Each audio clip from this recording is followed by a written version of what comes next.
Start recording.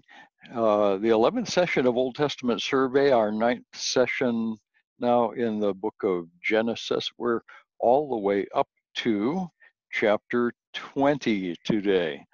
So we're going to be continuing with the life of Abraham today, all the way up to the birth of Isaac. And the really chapter that is the climax of the book of Genesis, chapter 22, as we come up to the sacrifice of Isaac.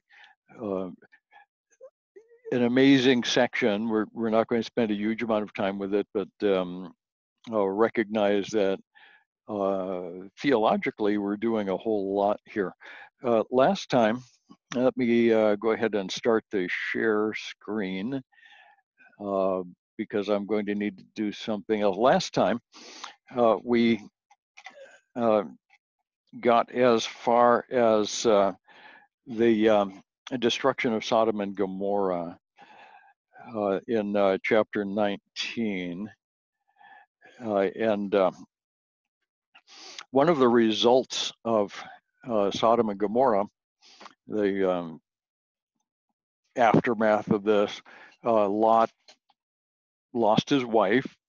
She turned around and looked back, turned into a pillar of salt.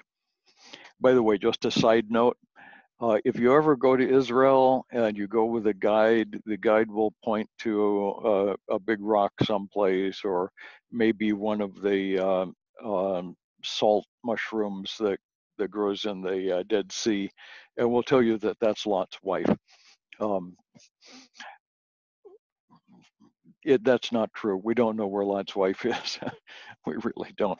Nobody can really know something like that. But Lot lost his wife and headed for the hills with two daughters. The sons-in-law were gone. This is a tragic thing for Lot himself. The personal loss because of his own bad decisions is a significant part of the story. But what ends up being a really key part of the story is the offspring of Lot's daughters. So this incestuous relationship between Lot and his two daughters produces two sons, Moab and Ammon. I need to put some stuff on a map, so I'm going to share a whiteboard for a moment. We're going to have to begin with, let's see if I can find some blue. And here we are in Israel. This is the Sea of Galilee. Here's the Dead Sea. Yeah, so we got, there it is. And all of this is the Mediterranean Sea over here. Oh, okay. Now here's Israel. So Abraham is going to be running back and forth on the patriarchal highway in places along this set of green dots. Pretty much Jerusalem is right here. Hebron is about here. Beersheba is about here. I haven't introduced that yet, but we'll get there. Farther north, Shechem. Again, the various places that are listed in this whole story, places where Abraham camped or where he built altars, are along this ridgeline route. It's all places that we can't necessarily identify today, but we know in general where Abraham was and where these things in general happened. Is very consistent with the landscape and with the history that we know archaeologically. Okay, so Abraham is running around here on the west side of the Jordan River Valley. Abraham has already made the mistake with Hagar and produced Ishmael. So I'm going to use a different color to do Ishmael. Ishmael goes off into the wilderness. All of this area, this would be about the location of Amman, Jordan, but beyond Amman, Jordan, and off toward the east, you're getting into the desert. And this is the land that Ishmael chose for himself. Ishmael is the progenitor or the first father of a group that we call Arab. The word Arab in the Old Testament is actually, it's a Hebrew word. And we also find it in some other languages, but here it is in Hebrew. Arab means mixed, or a combination of a variety of things. And so if you've got a mixed fabric, or you've got a mixed iron and clay, or you've got a mixture of various things, this is the word that is used. Ishmael married an Egyptian. So right away, their children were a mixed race. They were a mixture of several different. Ishmael and his offspring are, in their generations, are going to form very much a mixed nation. Lot's daughters each had a son, and those sons were named respectively Moab and Ammon. So Moab is going to inhabit territory to the south of a wadi system that we call the Arnon. And I'll show you a picture of the Arnon Gorge here in a moment. Ammon will inhabit territory north of there, around the modern city of Amman, Jordan. Ammonites and Moabites both intermarried with Ishmaelites and with one another, and yet they maintain their more or less national characteristics all the way through the Old Testament. Now, south of the Dead Sea, there's another wadi, and later on we're going to run into Esau, and he is also called Edom. The name means red. So there are three smaller nations and then a greater nation, the Ishmaelites, who form the eastern boundary of Israel during the Old Testament period. Today, those people groups are a part of modern Jordan, modern Saudi Arabia, modern Syria, modern Iraq, Iran, and what we think of as the Arabic-speaking countries. Well, Iran doesn't speak Arabic; they speak Farsi. But the Arabic-speaking nations that surround Israel all have their roots in these various mistakes made by Abraham and Lot, and later by Jacob. And all of that is going to be found on this map. Now we've got another nation that we haven't run into yet, but we will run into, centered around Damascus. And this is sometimes called Aram, and the Arameans of Damascus, or Syria. Now that map gives you, we'll usually call this Syria. The Syrians, the Ammonites, the Moabites, the Edomites, backed up by nomadic peoples that are the offspring of Ishmael, are the major enemies of Israel throughout all of her history. We do have some others later on. We're going to run into the Philistines. Once in a while, the really great powers come wandering through Egypt and the Hittites and the others. But the consistent enemies of Israel are these groups right here. And except for Syria, all of these can be identified with errors made by Abraham and Jacob and Lot. And the roots of the problem come right at the beginning of Israel's history. And that's the case with so many things. Okay, enough for that map. I think we can get out of there. Let's see if I can make this stop. Yes. Unable to access the camera. Okay, that's fine with me. So now we get into the narrative continuing in chapter 20. This is the story of Abraham and Abimelech, and I'm going to share the screen here. See if I can make this happen. And then presenter view, bingo. This, by the way, is the Arnon Gorge. We call this a wadi.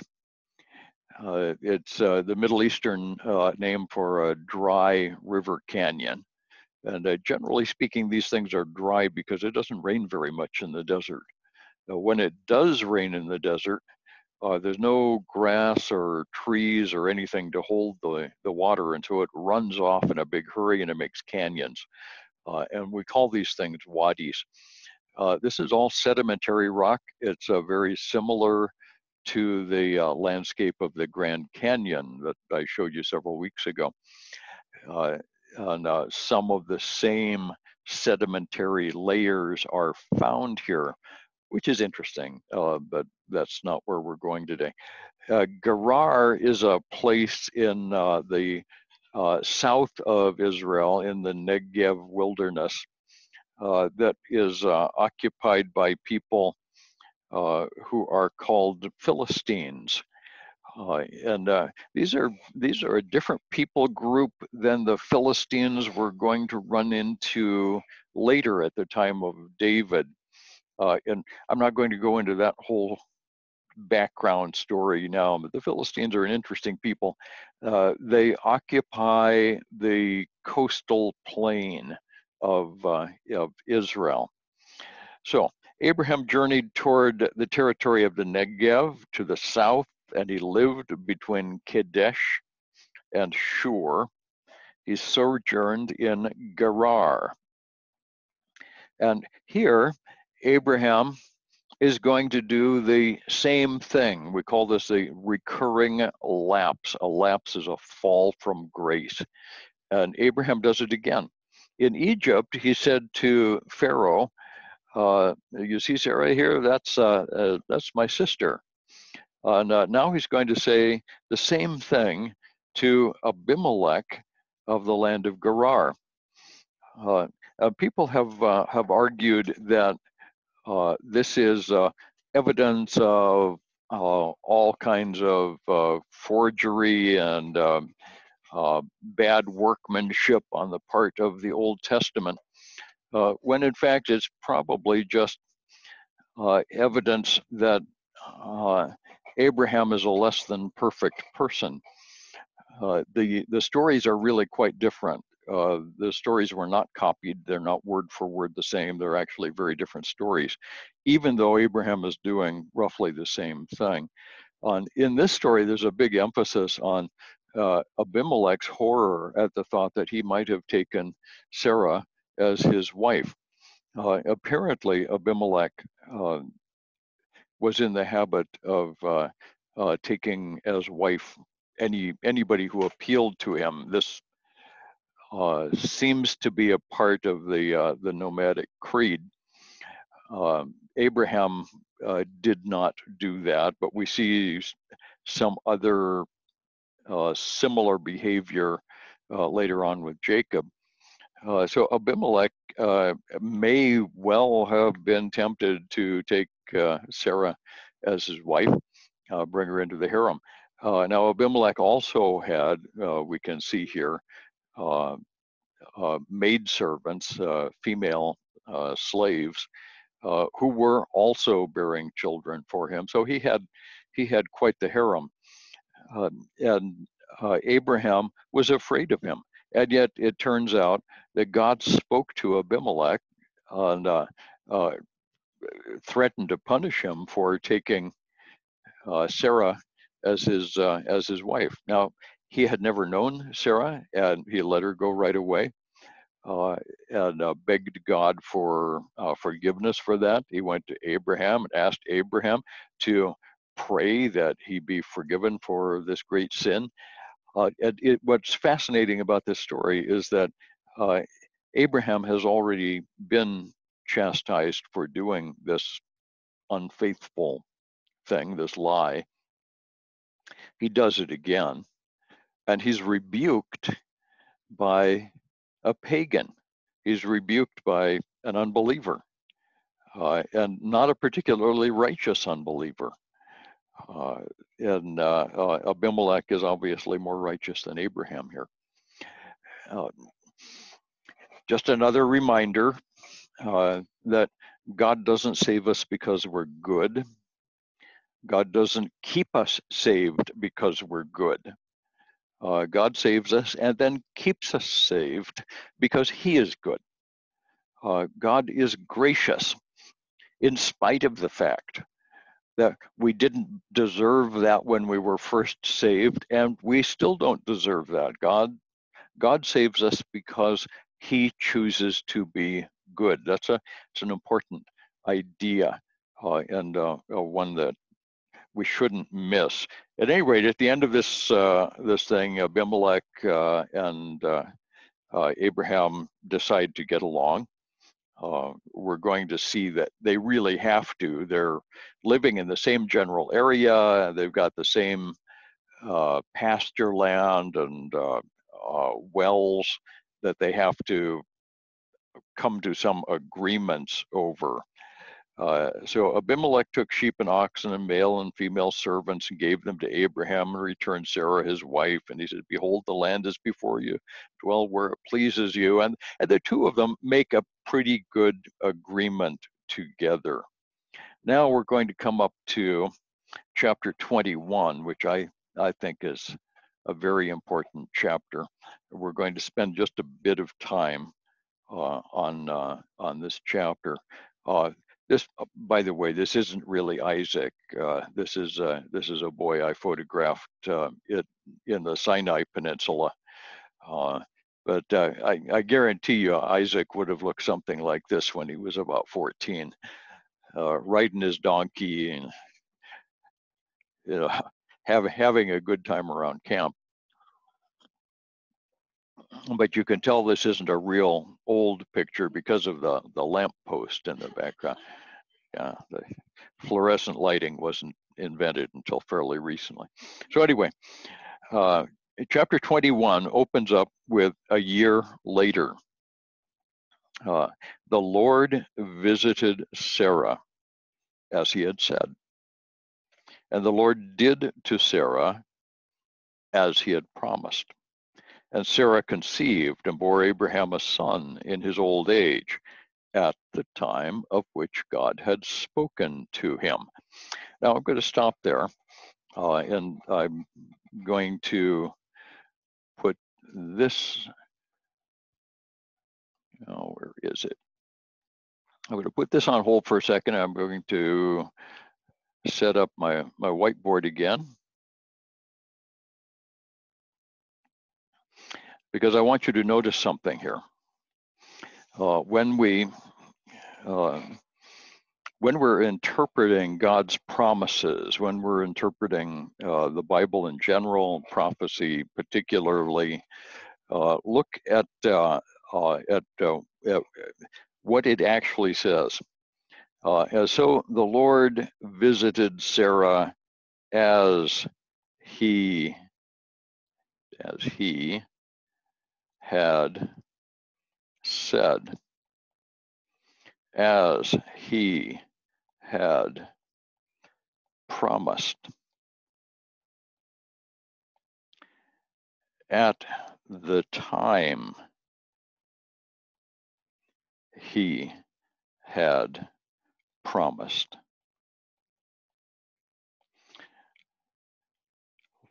Look at those three. Would this promise have been considered a fulfilled promise if God had come back and said, I've decided after all that I'm going to fulfill my promise by letting Eleazar be your heir, or I've decided that Ishmael will be your heir now. Would that have worked? Would we have said, oh yeah, Abraham should be happy now, Sarah should be happy now? God promised that they would have a child, but Ishmael counts. He's a nice kid. That wouldn't work. God said, you're going to have a child by Sarah from your own body, and I'm going to be back about a year from now. And God did with Sarah exactly as he had said. He achieved exactly what he had promised. He came back at exactly the time that he had promised he would. All of this put together amounts to what we would call, what we really ought to be calling, literal fulfillment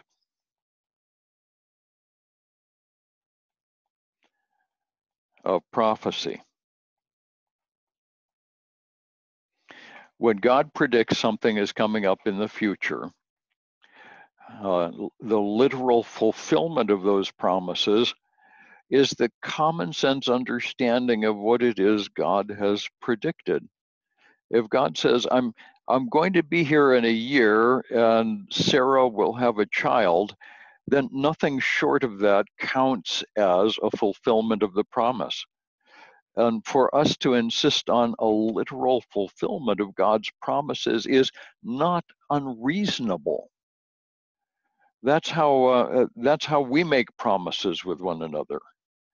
If I contact an airline and ask them to book me a flight to Milan, and they say, sure, we can do that, and then they cancel the flight on me, have they fulfilled their promise?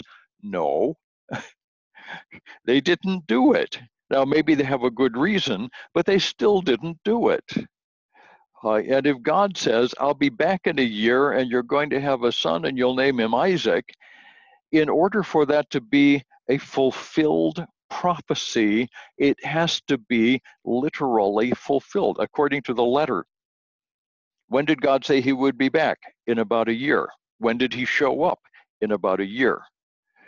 What's going to need to happen with Sarah? She's going to need to become pregnant by Abraham. That's exactly what God promised, and that's what happened. And when did God come? Exactly when he said he would. We call that literal fulfillment, or common sense understanding of the promises and of prophecy. How do we understand the Bible? We understand the Bible as though God were trying to communicate with us. Usually, if communication is important, if it needs to be clear, it should be understood literally. If a friend says, let's meet for breakfast at the restaurant in Bayview, I say, fine, what time? And he gives me a time, and I meet him there at that time, and if he shows up, he's fulfilled his promise. But I'm being very literal about that. If I take it figuratively or allegorically, and I show up at a Walmart in Spokane instead of the restaurant in Bayview, I won't meet him. because we both understand what we're talking about. God speaks to us in exactly the same way. The literal fulfillment of prophecy is built on this notion that God means what he says. Okay, so let me get out of this one again.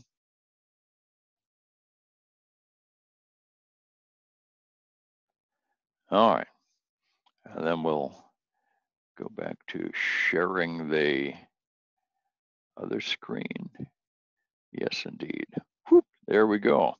So Isaac is important in a bunch of ways, but he's not terribly important for the story.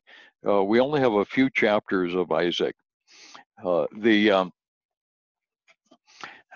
reason for the long delay, I think, is important to pick out. Sarah conceived and bore Abraham a son in his old age. Abraham called the name of his son Isaac.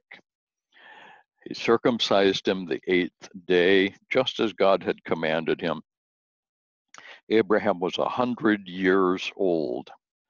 And Sarah said, God has made laughter for me.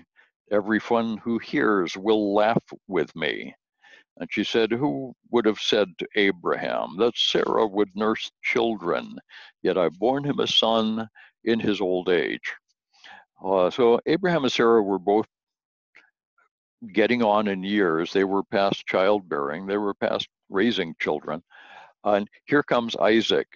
As I mentioned last time, Isaac's name means he laughs. So Sarah said, God has made laughter for me. God has made Yitzchak for me, the name Isaac in Hebrew.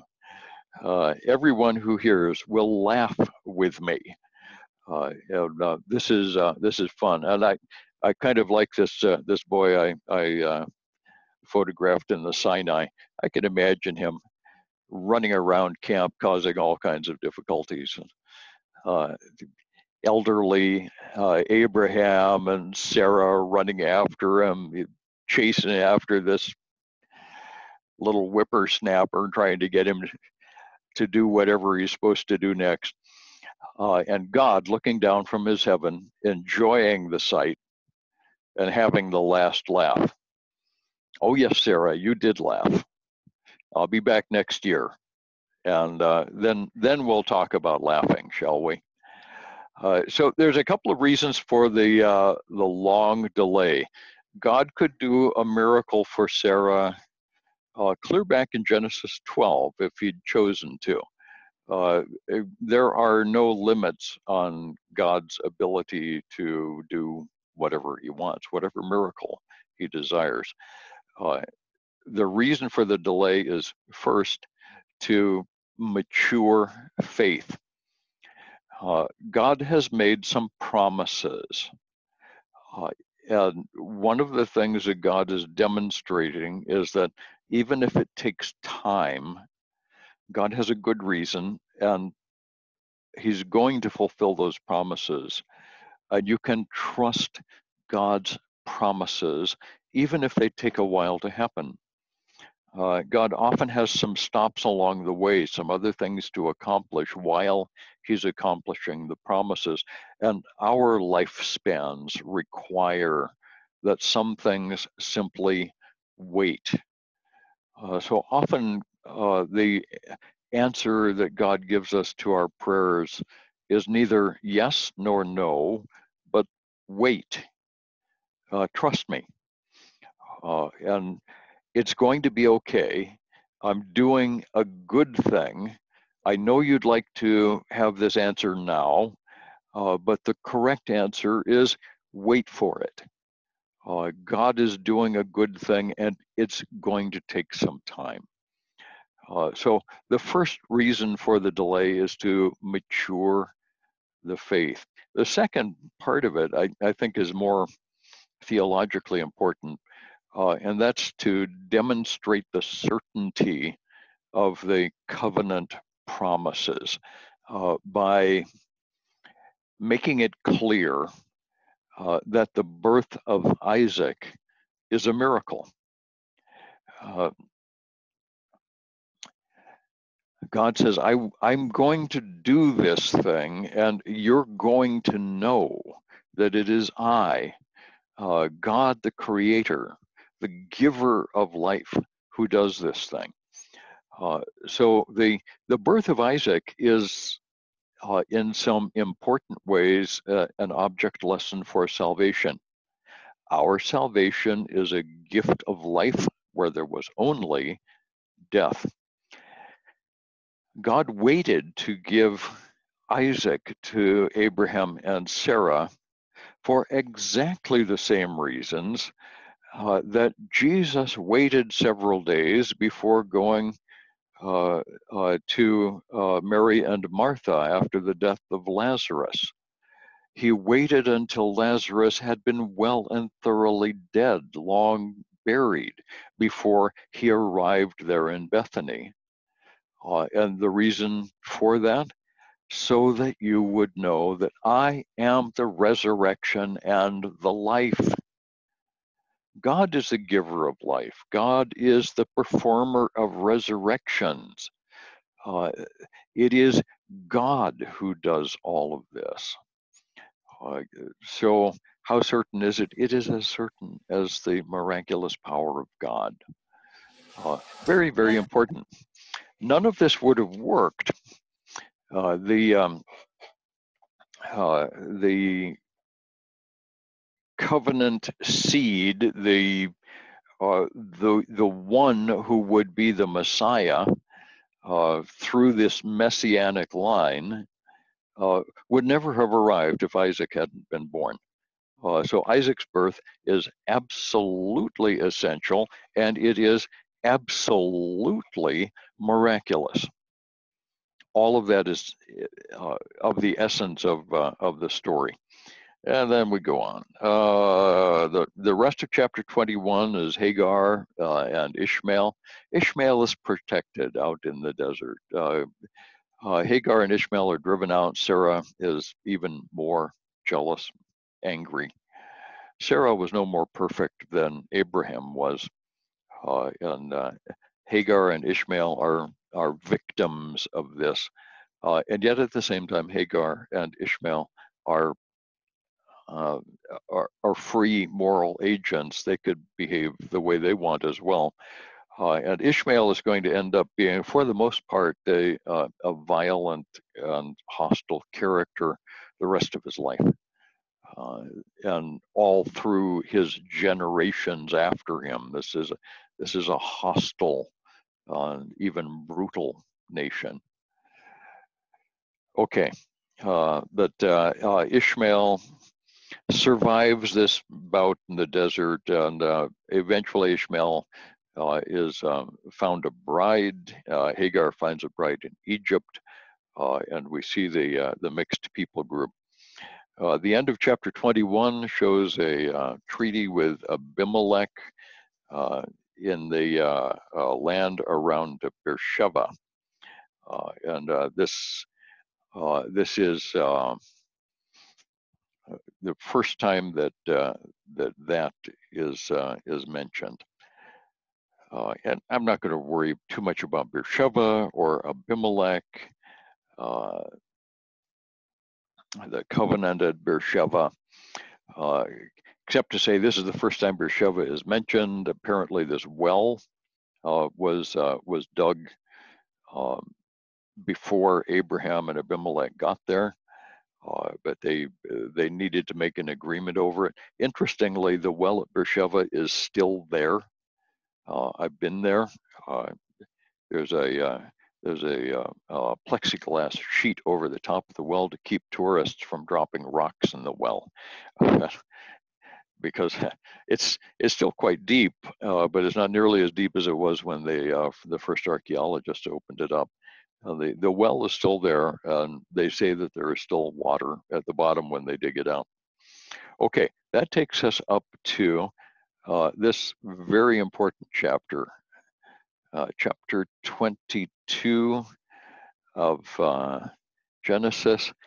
is the sacrifice of Isaac. This is Abraham's supreme test, and really the high point or climax of the book of Genesis.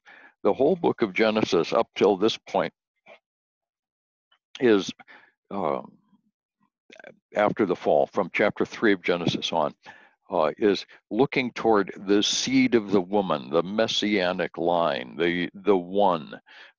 So we see the genealogy that runs from Adam through Seth down through 10 pre-flood kings down to Noah, through Shem, not Ham or Japheth, and from Shem all the way down through Terah, then Abraham, and then from Abraham we're going to go to Isaac. And so this messianic line has been put together elaborately with a great deal of effort and requiring miracles at several points along the way. And now we come to this key point.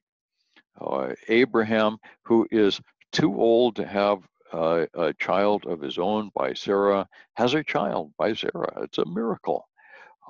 And Isaac grows to be a young man.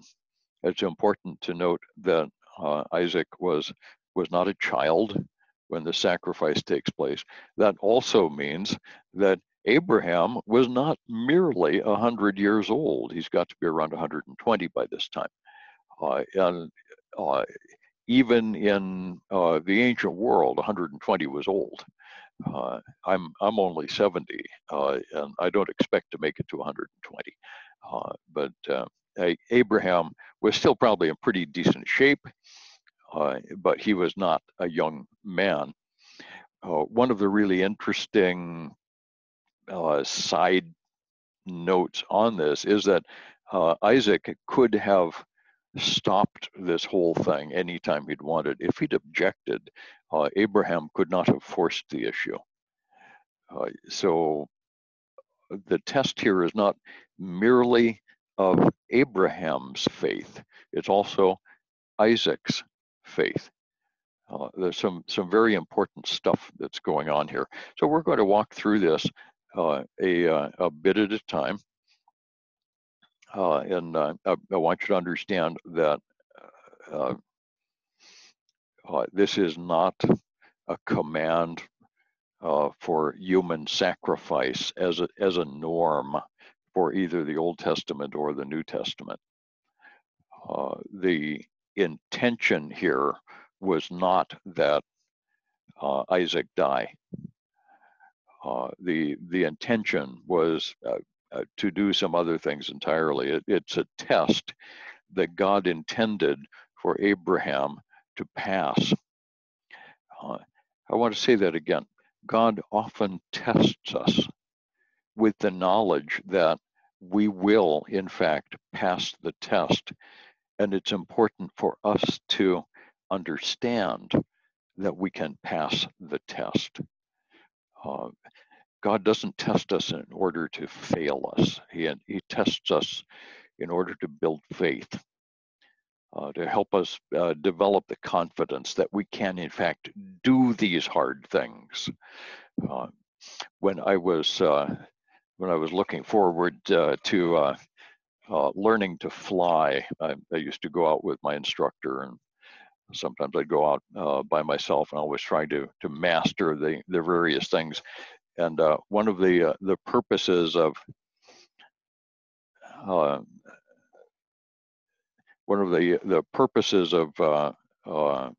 practicing the various maneuvers was to get ready for what's called a stage check, a test that you take with another instructor partway along the way.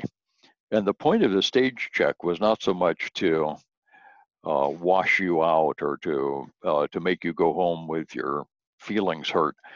The point of the stage check was to demonstrate how much you had already learned. to another instructor, so that this other instructor would have the opportunity to say, you're really doing well. You've learned this and this and this and this other thing. Between now and the next time we do a stage check, I'd like you to work on this and this and this. So you're really doing well. You're really flying well. Everything is good. That's what's happening here. This test of Abraham is meant as a demonstration of Abraham's faith.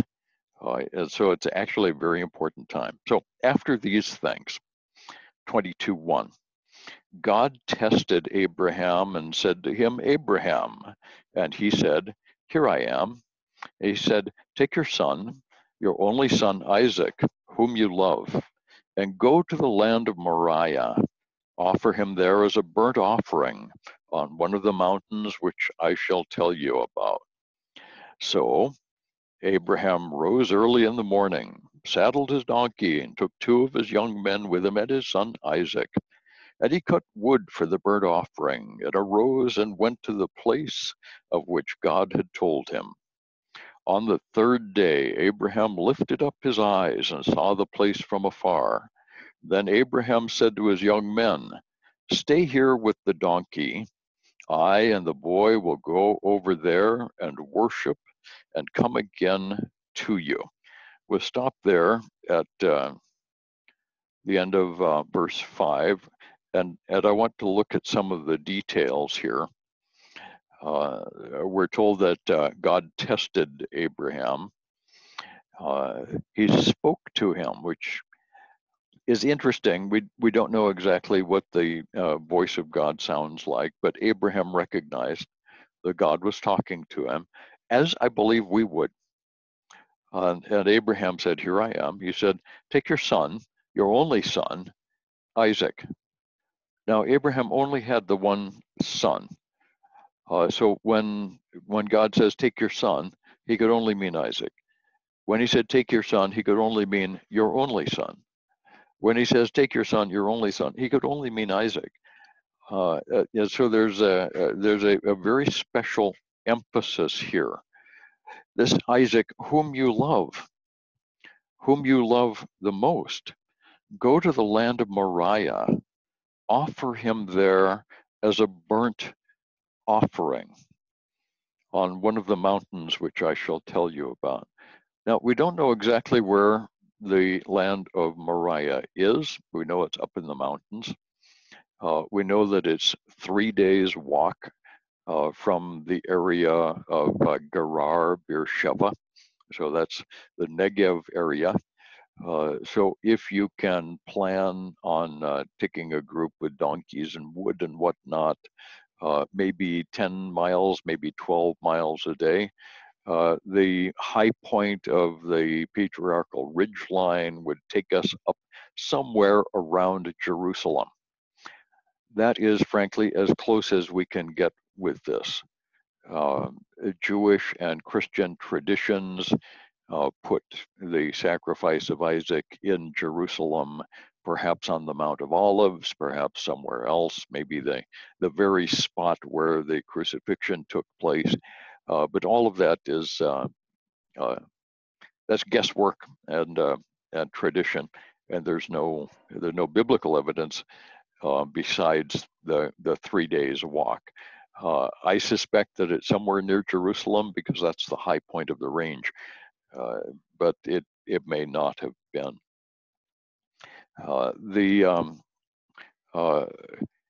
The story is very specific that you're to offer him there as a burnt offering. The idea of the burnt offering, of course, is worship. There are, and we'll get to this in Leviticus, there are the 5 kinds of offering in Leviticus. 3 that God enjoys getting because they're sacrifices of worship, and 2 that God would rather not get because they're offerings for sin. So the sacrifice of Isaac is not meant as a sin offering. It is also not meant as a communal meal offering.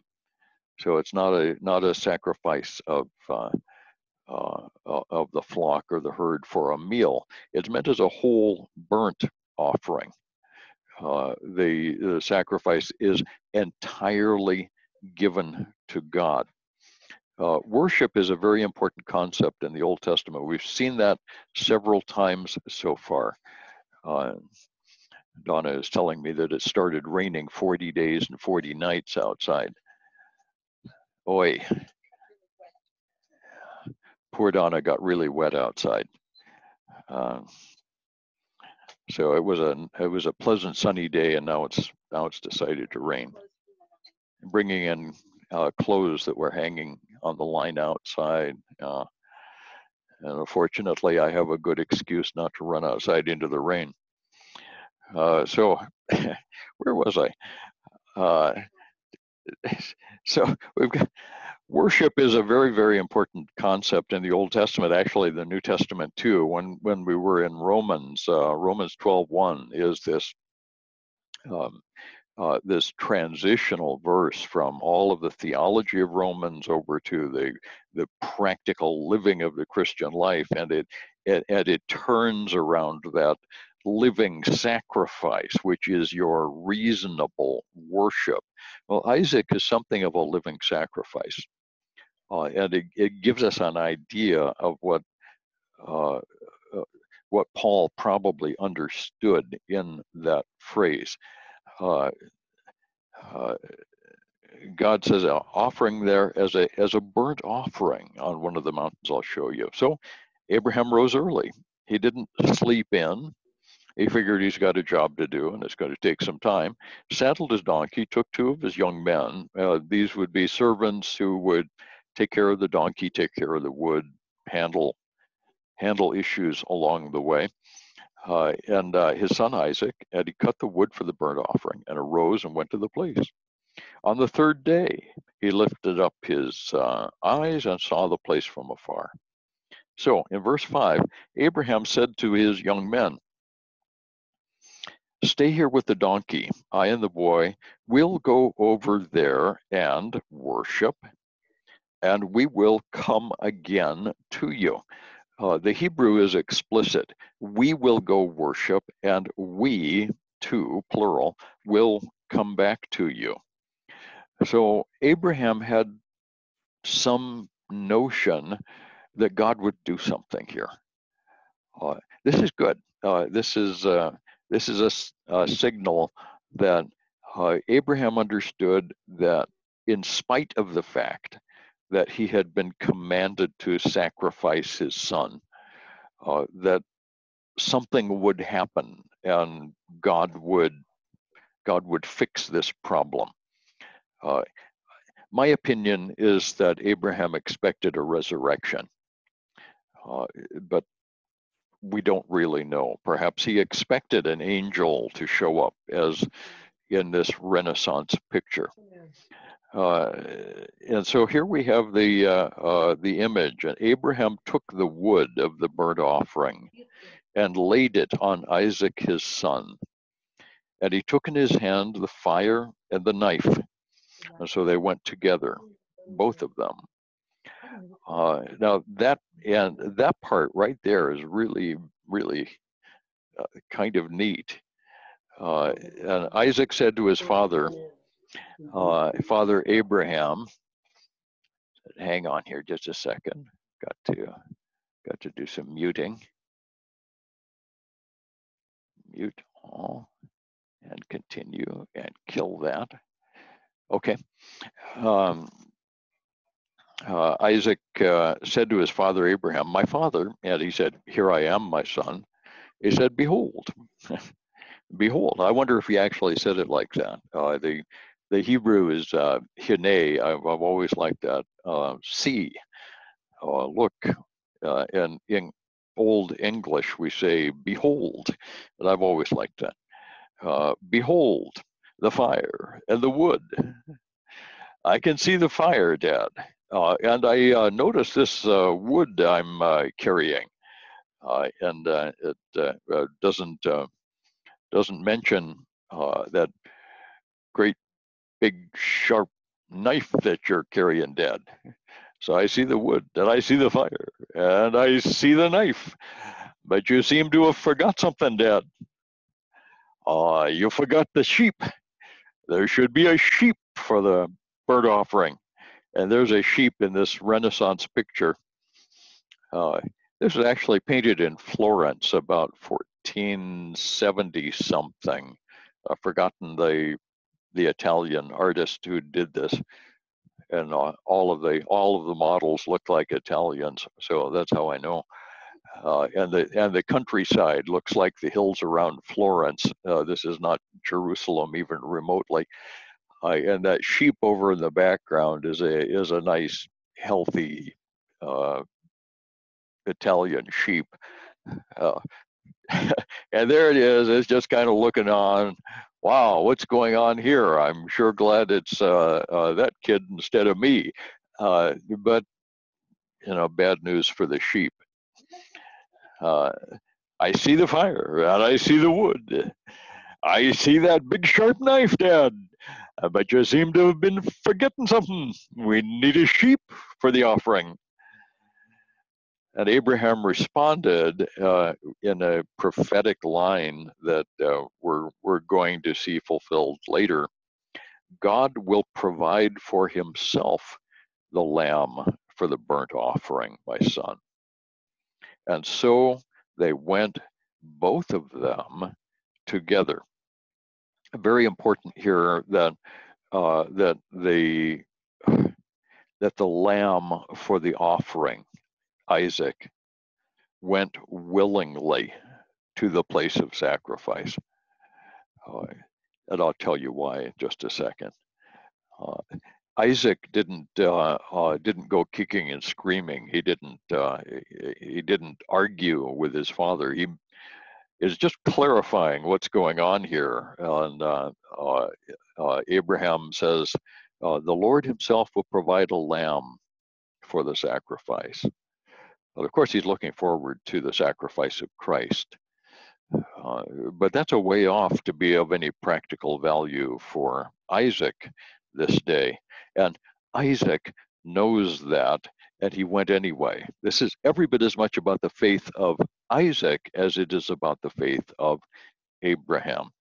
And when they came to the place of which God had told him, Abraham built an altar there, and laid the wood in order, and bound Isaac his son, and laid him on the altar on top of the wood. Isaac knew exactly what was going on. The scene that we see here is pretty good. It's not bad at all. They've got a big wooden beam bench instead of an altar, but it's close enough for practical purposes. The knife is not lifted high for a stab, but rather low to be laid against the neck for the severing of the neck arteries, the carotid arteries. That's a kosher kill. And so this artist actually has it right.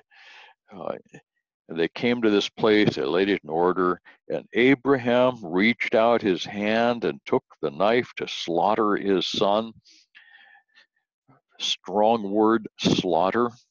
The word that's used for slaughtering an animal for meat. But the angel of the Lord called out to him from heaven and said, Abraham, Abraham. Notice that Abraham's name is used twice this time. Probably get his attention. And Abraham, who I'm quite sure was listening, said, Here I am. And he said, Don't lay a hand on the boy or do anything to him, for now I know. And Abraham, so do you. For now I know that you fear God, seeing you've not withheld your son, your only son, from me. And Abraham lifted up his eyes, and behold, behind him was a ram caught in a thicket by his horns. So not merely any old sheep, but a ram, a great big male sheep, caught by its horns in the thicket. And Abraham went and took the ram and offered it up as a burnt offering instead of his son. Again, the vocabulary here is important. The ram is offered instead of, in the place of his son. The son was the one required, but the lamb provided by God for the offering died in the place of Isaac. This substitution of the Lamb of God for Abraham's son is again a pointer for us. So Abraham called the name of the place uh, uh, Yahweh Yireh, or the Lord will provide, as it is said to this day, on the mount of the Lord it shall be provided.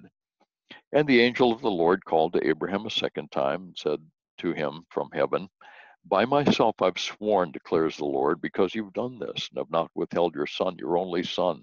I will surely bless you. I will surely multiply your offspring as the stars of the heaven and the sand of the seashore, and your offspring shall possess the gate of his enemies.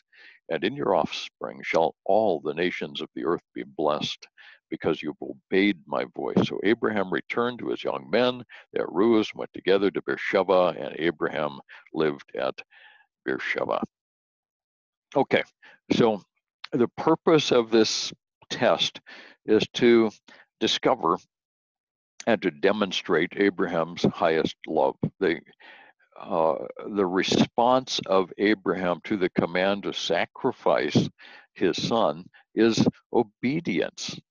And in response to that, something that God was expecting, that Abraham really should have known, God confirms the oath. All of this makes Isaac a type of Christ. When I use the word type, I mean a picture, an object lesson, a visualization.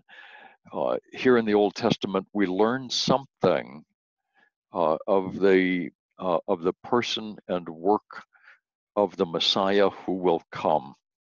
We know that he is the only begotten and beloved Son of his Father, that he is set apart as a sacrifice, that sacrifice happens in the place of the one who deserved to die. All of this we can tell. I believe that Isaac, from here down on in the rest of the story, does relatively little of any great importance, frankly. We see a wife for Isaac, and that's a cute story, and we go on to see the birth of Jacob and Esau, and that's nice. But really, Isaac doesn't do very much. Isaac is primarily here to give us a picture of the work of Christ. I believe that when we get to heaven, we're going to meet Isaac, and I think he will be in a place where he's fairly close to Jesus. When you get to heaven, you'll find Jesus. He'll have quite a large group that he's normally hanging around with, and very close to Jesus in heaven will be Isaac. I think the two of them will understand one another very well, because in all of the Bible, these are the two firstborn and beloved sons who are sacrificed by their father.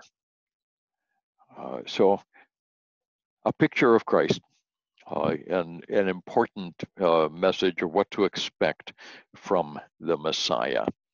Chapter 13, bleep, chapter 23 takes us a little farther. Sarah lived 127 years. As Sarah died at Kiryat Arba, which is Hebron, in the land of Canaan, and Abraham went in to mourn for Sarah and to weep for her. And Abraham rose up from before his dead and said to the Hittites were the people who lived in this area at the time. We're not going to bother with Hittites right now. Up till about 100 years ago, the critics uh, told us that there were no such things, that the Hittites were just made up. But of course, today we know better. Turkey is littered with the Hittite civilization from about this same time. The Hittites were in the land that is today Turkey, what is Asia Minor, from about 2500 until about 1200 BC. So all during the time of Abraham. And we run into Hittites all over the Old Testament. There should be no surprise there.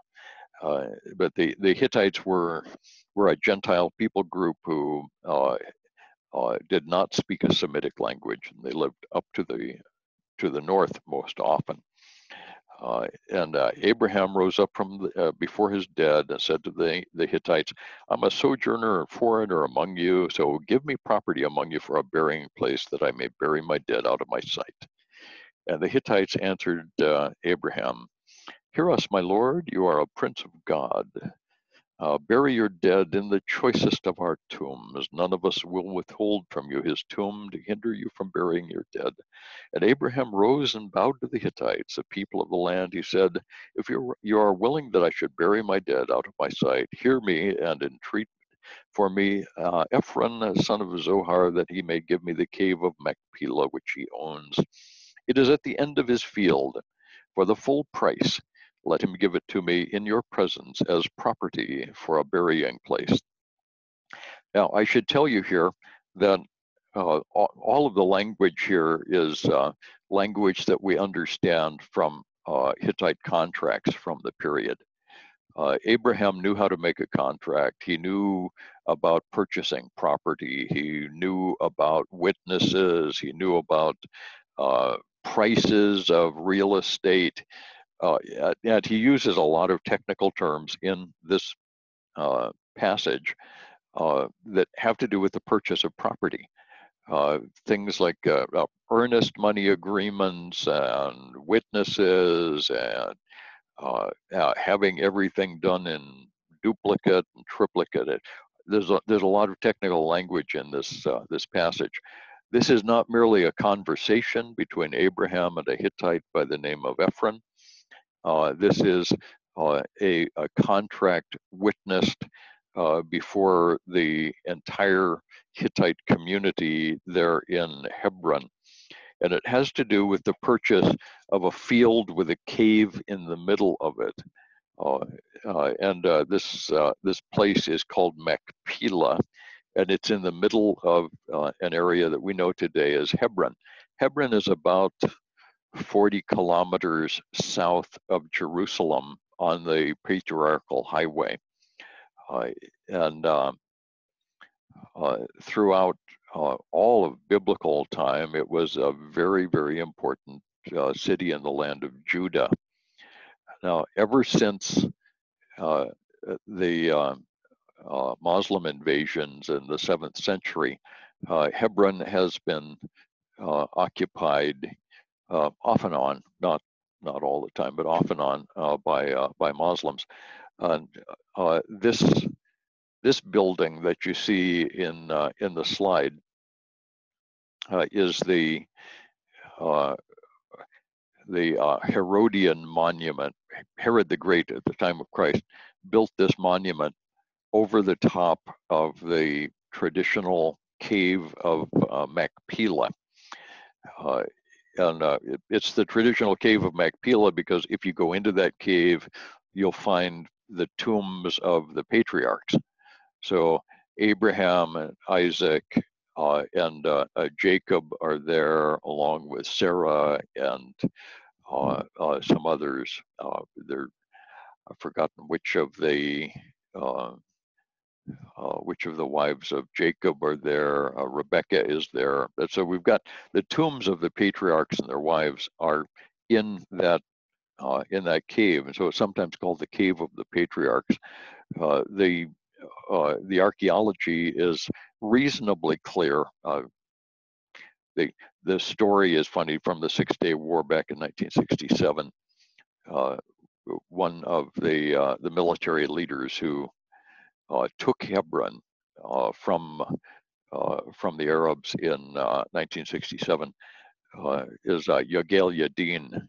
was a great archaeologist, and he took this place and drove his half track essentially to the spot where this photograph was taken, and tried to get into the cave, but none of the men who were with him were small enough to go through the opening. So he got on the tactical radio and called back to Tel Aviv, where one of his favorite archaeology photographers, a young woman at the university in Tel Aviv, who had been drafted and was now a secretarial helper in the headquarters building, was working, and he arranged to get orders for her to come by the next tank northbound to Hebron and to bring all of her photography equipment. So we do have photographs from the interior of the cave of Machpelah dating from this period.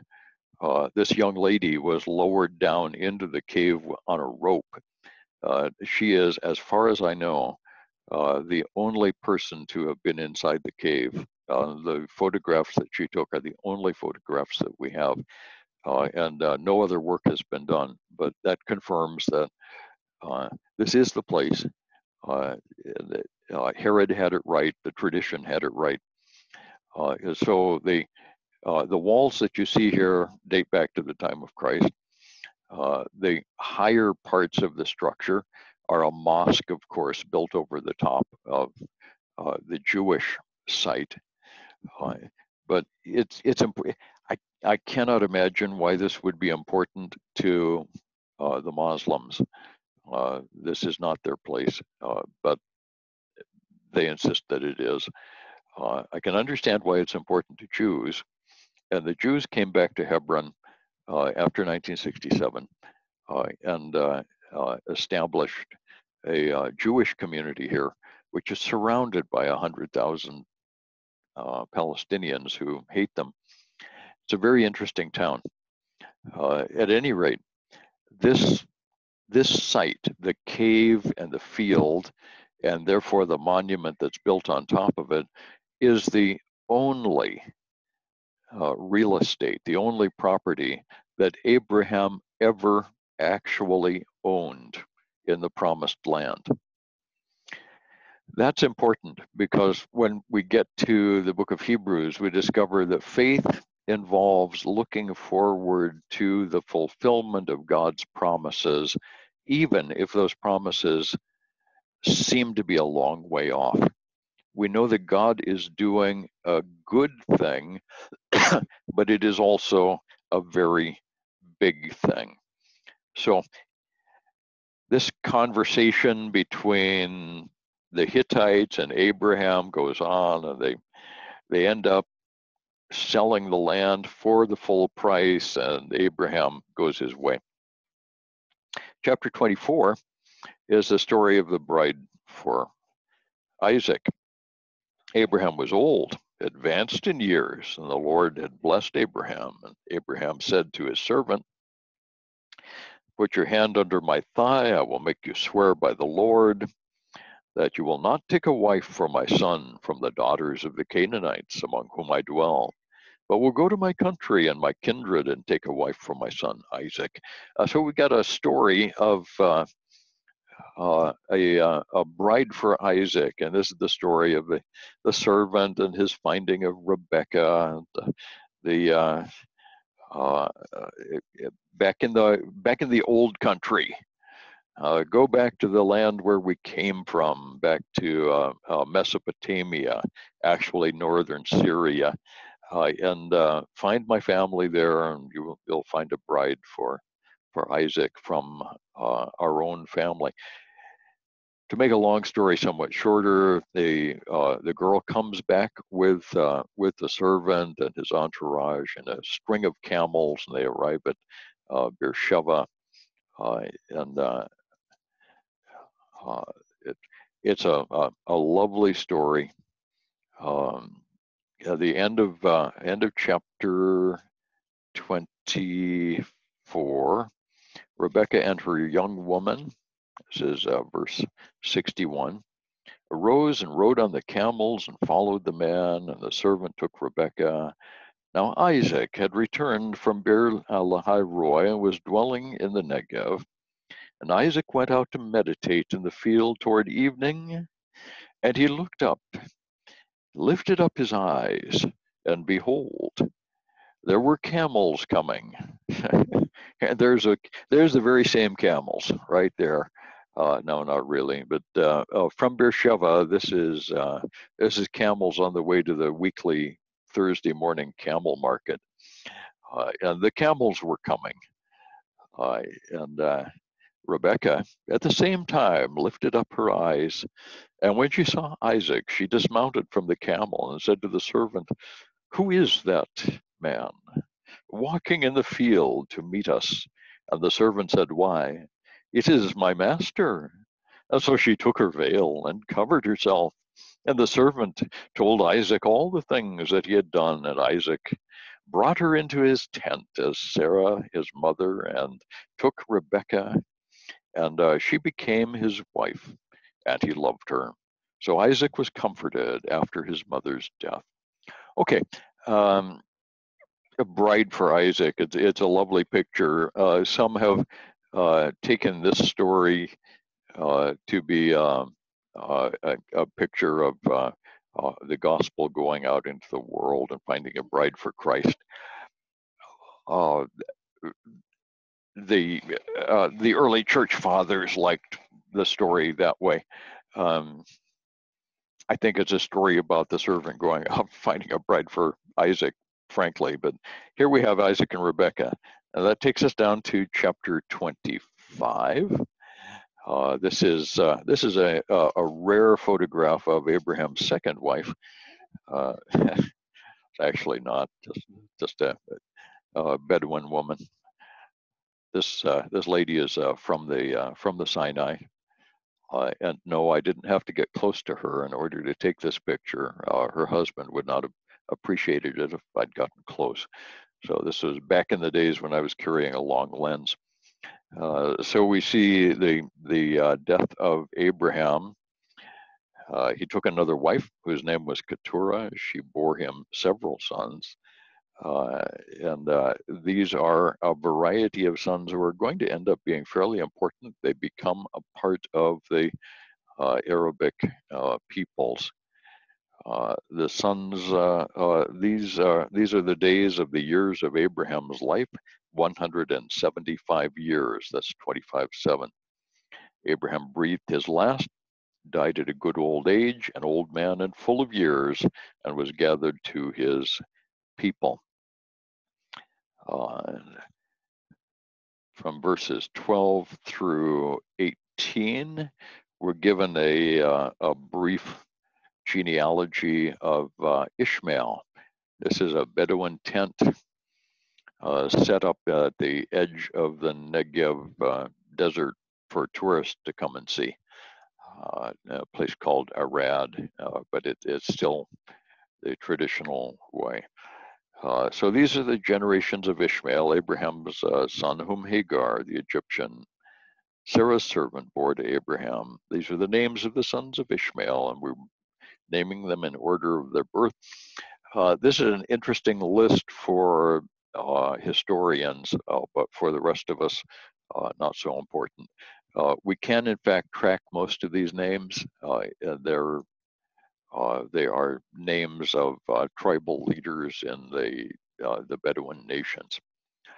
Okay, that takes us about halfway through chapter 25. I'm going to pick up on Wednesday with the birth of Esau and Jacob, beginning in 25:19, and I'll make another set of notes for next time. Let me stop the share.